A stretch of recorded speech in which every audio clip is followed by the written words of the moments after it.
Good morning, learners, and welcome to our in-depth session on KMO1, KTO2, which focuses on quality management, assurance, and control. Today's session is designed to build your understanding of how quality operates in a manufacturing environment, and specifically, your role as a production supervisor in ensuring quality excellence. Throughout the session, we are going to explore quality from every angle: quality standards, quality management principles, quality assurance, quality control, continuous improvement, and data-driven decision-making. I want you to imagine the last time a customer returned a product because it did not meet their expectations. What went wrong? Was it a process issue, a training issue, a materials issue, or a failure to check correctly? This session will give you the tools to answer those questions and prevent them in the future. Let's begin by laying the foundation, understanding quality standards.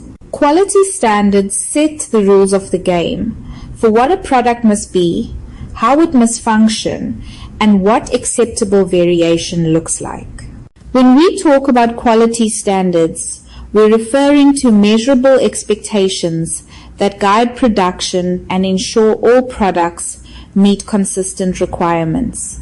Quality standards help define 1. What the product should look like, including dimensions, weight, appearance, and finishing. 2. How it should function, whether it must withstand pressure, heat, load, or specific operating conditions. 3. Acceptable tolerances, for example. A pipe may be allowed a plus or minus 0.5 millimeters variation in thickness. 4. Unacceptable defects, cracks, incomplete welds, contamination, misalignment, deformities, or missing components. Why standards matter? Quality standards ensure consistency across shifts, teams, and batches. Without these standards, every operator works according to personal interpretation, which leads to rework, scrap, customer complaints, and loss of trust. For you, as a supervisor, quality standards are the benchmark you use to evaluate whether your team's output meets expectations. Now that we understand what quality standards define, let's move into how quality is managed. Quality management is built on globally recognized principles that help organizations maintain and improve performance. These principles come from models like ISO 9001, TQM, and Six Sigma. Let's break them down. 1. Customer focus. The most important principle is understanding the customer. Customers expect reliability, durability, and value. When we fail to meet these expectations, we lose trust, revenue, and repeat business. As a supervisor, your daily focus should include asking, are we meeting the customer's expectations today? 2. Leadership quality starts at the top. Leaders must create an environment where quality matters as much as production volume. This means setting clear standards, supporting operators, addressing issues quickly, and reinforcing the message that quality is everyone's responsibility. 3. Engagement of people. People at all levels must be involved in quality. This includes involving operators in root cause analysis, encouraging them to speak up about problems, and ensuring they understand how their work affects the final product. 4. Process approach.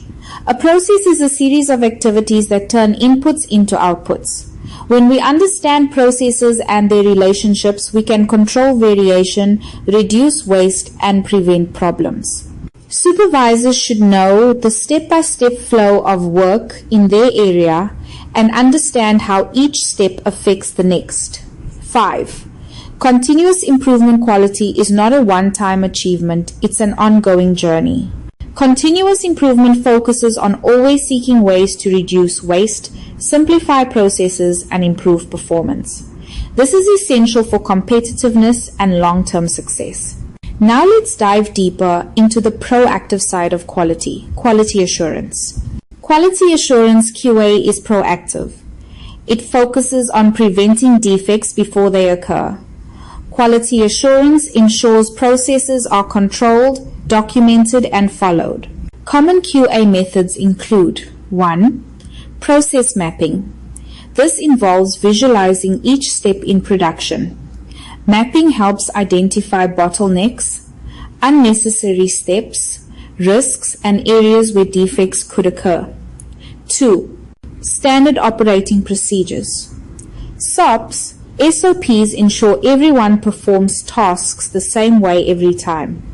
They reduce variation, improve training consistency, and support compliance. 3. Training and competency development operators must be trained, competent, and assessed regularly. Poor training leads to mistakes, unsafe work, and defects. 4. Quality audits. Audits systematically check whether processes are being followed. They help identify gaps, areas for correction, and opportunities for improvement. 5. Supplier quality collaboration. Sometimes defects come from suppliers. Working with suppliers to ensure incoming materials meet specification is essential. 6. Documentation and record keeping. Good documentation provides evidence, traceability, and accountability. Records show when processes were performed, by whom, and under what conditions. Once we prevent defects, we must monitor performance. This brings us to quality control. Quality control QC focuses on detecting defects through inspection and measurement. Quality control ensures defective products do not reach the customer. Quality control tools include 1. Checklist simple and effective. Checklists guide operators or inspectors through the critical steps necessary to verify the product's conformity.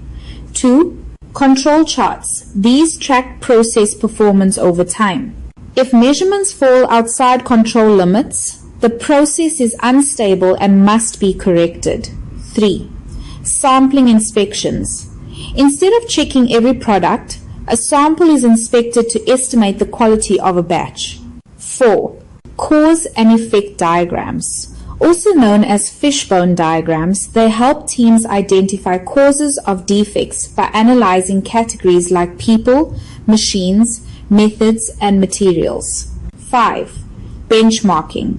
Comparing performance to industry best practices. It encourages learning from top performers. 6. Statistical process control. Uses statistical methods to monitor variation and highlight abnormalities early. 7. Six Sigma tools. These focus on reducing variation and defects using data-driven problem solving. 8. FMEA. Failure mode and effects analysis. Used to identify potential failure points, their severity and likelihood, and determine which actions should be prioritized. Now let's look at how organizations continuously improve processes rather than staying reactive.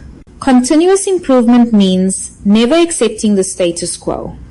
It involves constantly evaluating how work is performed and seeking small, regular improvements. Key CI tools include 1. Kaizen, a Japanese concept meaning change for better. It focuses on daily incremental improvements rather than big changes. 2. Lean tools. Lean eliminates waste, anything that does not add value. Examples include 5S, value stream mapping and elimination of bottlenecks. 3. Waste reduction techniques. Waste comes in many forms: defects, waiting, overproduction, transportation, inventory, motion, and overprocessing. 4. Small incremental improvements. These improvements accumulate over time into significant performance gains. 5. DMAIC, a Six Sigma method that stands for Define, Measure, Analyze, improve, and control. It is used to systematically solve complex problems. To close off our deep dive, let's explore the role of data. Data is essential in quality management. Without data, decisions are emotional rather than factual. Data helps track defect rates, how many products fail inspection, trends, whether problems are improving or worsening, process performance, whether processes are stable, root cause patterns, identifying the true source of recurring problems. Supervisors must use data to identify deviations early, drive corrective and preventive actions, support continuous improvement, provide accurate reports to management, base decisions on facts rather than opinions. Let's summarize what we achieved today. Today we covered the full quality ecosystem standards: principles, assurance, control, improvement, and measurement. These concepts prepare you for your assessments and EIs, and more importantly, they equip you to supervise production with confidence, accuracy, and professionalism. Your role in quality is critical without your oversight. Defects would increase, customers would lose trust, and operations would become unstable. Thank you for your attention and participation today.